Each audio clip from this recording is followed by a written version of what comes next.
नमस्कार, ये आकाशवाणी शिमला है। अब आप अनुराग पराशर से प्रादेशिक समाचार सुनिए। आज के मुख्य समाचार। प्रधानमंत्री नरेंद्र मोदी ने कहा, वर्ष 2047 तक विकसित देश बन जाएगा भारत। भ्रष्टाचार, जातिवाद और सांप्रदायिकता का देश में नहीं होगा कोई स्थान। राज्यपाल शिव प्रताप शुक्ल ने नशे के बढ़ते अवैध कारोबार पर अंकुश लगाने पर दिया बल। विपक्ष के नेता जयराम ठाकुर ने राज्य सरकार पर खनन माफियों पर गंभीरता से कार्यवाही न करने का लगाया आरोप। और सुप्रसिद्ध मणि महेश यात्रा के लिए आज से हेली टैक्सी सेवा शुरू। भरमौर हेलीपैड से गौरीकुंड तक आने जाने का किराया 9,000 रुपए प्रति व्यक्ति निर्धारित।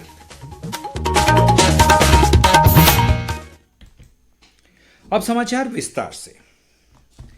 प्रधानमंत्री नरेंद्र मोदी ने कहा है कि भारत वर्ष 2047 तक एक विकसित देश बन जाएगा और देश में भ्रष्टाचार, जातिवाद और सांप्रदायिकता का कोई स्थान नहीं होगा।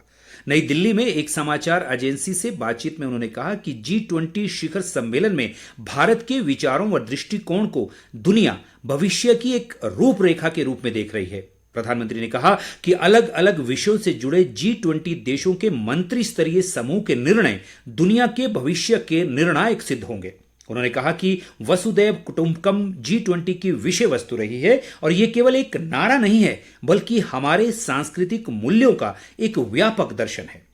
प्रधानमंत्री ने कहा कि भारत ने एक दशक से भी कम समय में दुनिया की 5 सबसे बड़ी अर्थव्यवस्था वाले देशों में अपनी जगह बनाई है और जल्द ही देश दुनिया की 3 सबसे बड़ी अर्थव्यवस्था वाले देशों में शामिल हो जाएगा।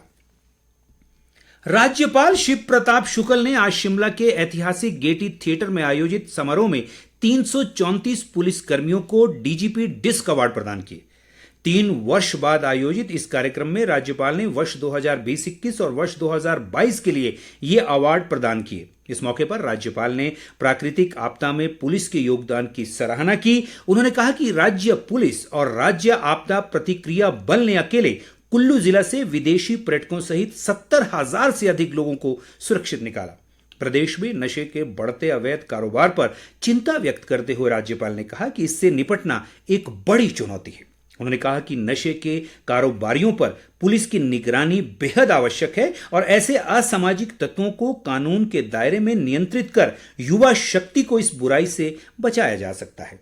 उन्होंने कहा कि प्रदेश सरकार ने अवैध नशीली दवाओं के कारोबार पर रोक के दृष्टिगत गंभीर प्रयास किए हैं और नशे के नियंत्रण व इसके दुष्प्रभावों के प्रति जागरूकता पैदा करने की दिशा में भी सरकार बेहतरीन कार्य कर रही है। इस अवसर पर पुलिस महानिदेशक संजय कुंडू ने कहा कि प्रत्येक पुलिसकर्मी पूरी लगन से अपना दायित्व निभा रहा है।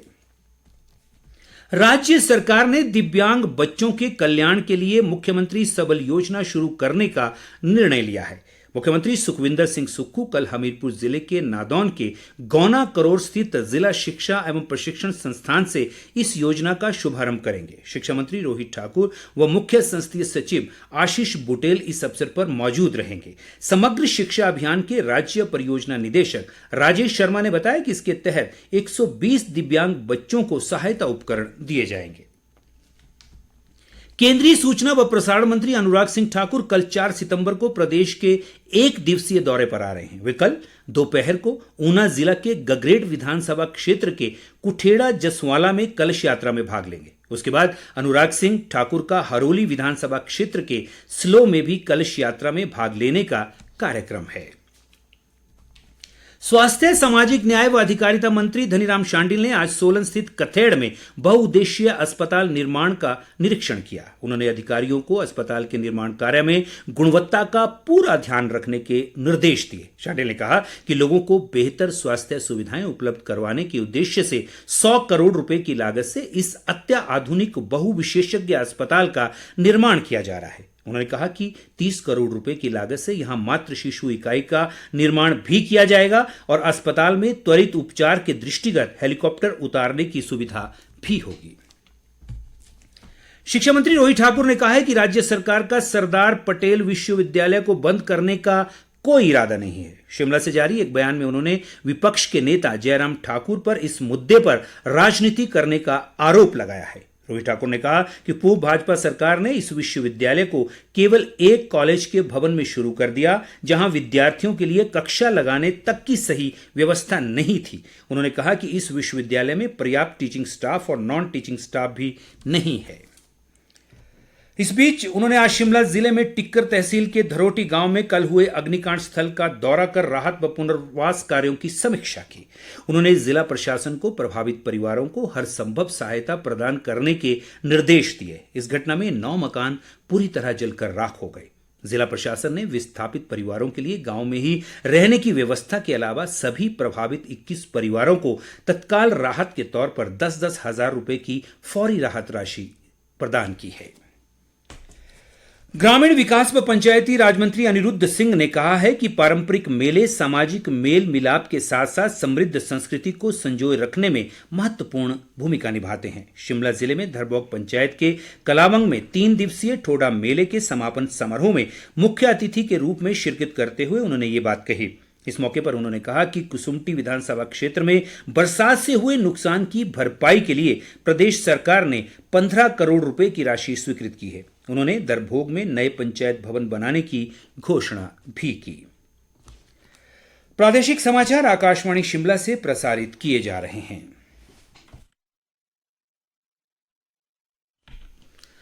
विपक्ष के नेता जयराम ठाकुर ने राज्य सरकार पर खनन माफियों पर गंभीरता से कार्यवाही न करने का आरोप लगाया है। शिमला से जारी एक बयान में उन्होंने कहा कि कांगड़ा के लंज में अवैध खनन कर रहे माफिया द्वारा पुलिस के साथ की गई अभद्रता निंदनीय है। उन्होंने कहा कि सरकार को अवैध खनन रोकने की दिशा में सख्त और कारगर कदम उठाने चाहिए। जयराम ठाकुर ने कहा कि जब पुलिस के साथ ही खनन माफिया बदसलूकी करेंगे तो आम जनता उनके खिलाफ आवाज कैसे उठाएगी।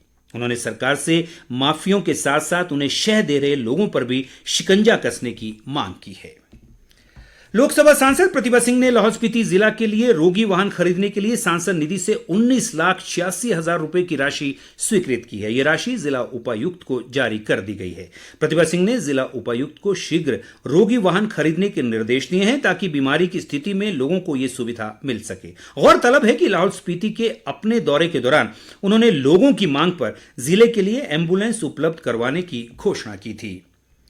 मुख्य संसदीय सचिव किशोरी लाल ने बैजनाथ विधानसभा क्षेत्र के बारिश से प्रभावित सकड़ी पंचायत का आज दौरा किया। इस दौरान उन्होंने लोगों को हर संभव सहायता देने का आश्वासन दिया। उन्होंने कहा कि प्रदेश में आई आपदा से जनजीवन बुरी तरह प्रभावित हुआ है और सरकार जनजीवन को पटरी पर लाने के लिए युद्ध स्तर पर कार्य कर रही है। किशोरी लाल ने कहा कि प्रभावित लोगों को राहत व पुनर्वास राज्य सरकार की प्राथमिकता है।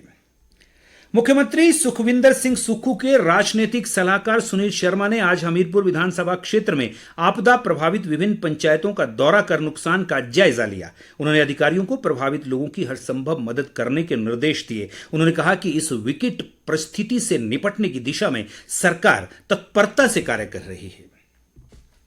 चंबा जिले की सुप्रसिद्ध मणिमहेश यात्रा के लिए आज से हेली टैक्सी सेवा शुरू हो गई है, जो 23 सितंबर तक चलेगी। यात्री भरमौर हेलीपैड से गौरीकुंड तक इस सेवा का लाभ उठा सकेंगे, जिसका आने जाने का किराया 9,000 रुपए प्रति व्यक्ति निर्धारित किया गया है। उप मंडलाधिकारी भरमौर कुलवीर सिंह राणा ने बताया कि अब तक 550 यात्री हेली टैक्सी सेवा का लाभ उठाने के लिए ऑनलाइन बुकिंग करवा चुके हैं। उन्होंने बताया कि इस वर्ष विशेष रूप से यात्रियों के पंजीकरण पर जोर दिया जा रहा है ताकि किसी भी आपदा के समय मणिमहेश आने वाले यात्रियों की ऑनलाइन जानकारी प्रशासन के पास उपलब्ध हो। प्रशासन ने टैक्सी सेवा, घोड़े, खच्चरों व खाने की दरें भी निर्धारित कर दी हैं ताकि श्रद्धालुओं को किसी तरह की परेशानी ना हो। प्रदेश भाजपा प्रवक्ता चेतन बरागटा ने राज्य सरकार पर महंगाई को काबू करने में नाकाम रहने का आरोप लगाया है। एक बयान में उन्होंने कहा कि महंगाई हटाने का वादा कर सत्ता में आई कांग्रेस सरकार ने डीजल के दामों में 3 रुपए प्रति लीटर की बढ़ोतरी कर जनता से विश्वासघात किया है। उन्होंने घरेलू गैस सिलेंडर के दामों में की गई 200 रुपए की कटौती के लिए केंद्र सरकार का आभार जताया है। हमीरपुर भाजपा ने राज्य सरकार पर सुजानपुर विधानसभा क्षेत्र की अनदेखी का आरोप लगाया है। पार्टी के जिला सचिव विनोद ठाकुर ने कहा कि बारिश से सुजानपुर विधानसभा क्षेत्र में काफी नुकसान हुआ है, मगर स्थानीय विधायक व राज्य सरकार जनता की सुध नहीं ले रहे हैं। उन्होंने कहा कि आपदा की स्थिति में केंद्र ने प्रदेश की मदद करने में कोई कसर नहीं छोड़ी है। सोलन जिले में डेंगू के 115 मामले सामने आए हैं। जिले के बीबीएन व परवाणु क्षेत्र में डेंगू के ज्यादा मामले सामने आए हैं। स्वास्थ्य विभाग के मुख्य चिकित्सा अधिकारी डॉक्टर राजन उप्पल ने बताया कि डेंगू से बचाव के लिए इन क्षेत्रों में फॉगिंग का कार्य किया जा रहा है। उन्होंने लोगों से पानी की टांकियों को समय पर साफ करने का आग्रह किया है। और अंत में मुख्य समाचार एक बार फिर। प्रधानमंत्री नरेंद्र मोदी ने कहा 2047 तक विकसित देश बन जाएगा भारत। भ्रष्टाचार, जातिवाद और सांप्रदायिकता का देश में नहीं होगा कोई स्थान। राज्यपाल शिव प्रताप शुक्ल ने नशे के बढ़ते अवैध कारोबार पर अंकुश लगाने पर दिया बल। विपक्ष के नेता जयराम ठाकुर ने राज्य सरकार पर खनन माफियों पर गंभीरता से कार्रवाई न करने का लगाया आरोप। और सुप्रसिद्ध मणिमहेश यात्रा के लिए आज से हेली टैक्सी सेवा शुरू। भरमौर हेलीपैड से गौरीकुंड तक आने जाने का किराया 9,000 रुपए प्रति व्यक्ति निर्धारित। इसके साथ ही ये समाचार बुलेटिन समाप्त हुआ। नमस्कार।